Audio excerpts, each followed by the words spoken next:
Rangoli every day. It's 4 into 4 Rangoli.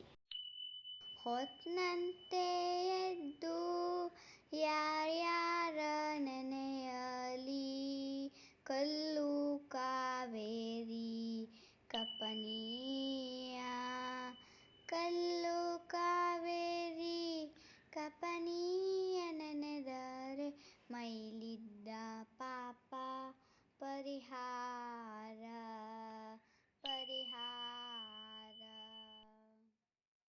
My mom says it is good for fine motor skills. You can also try. It gives joy and happiness.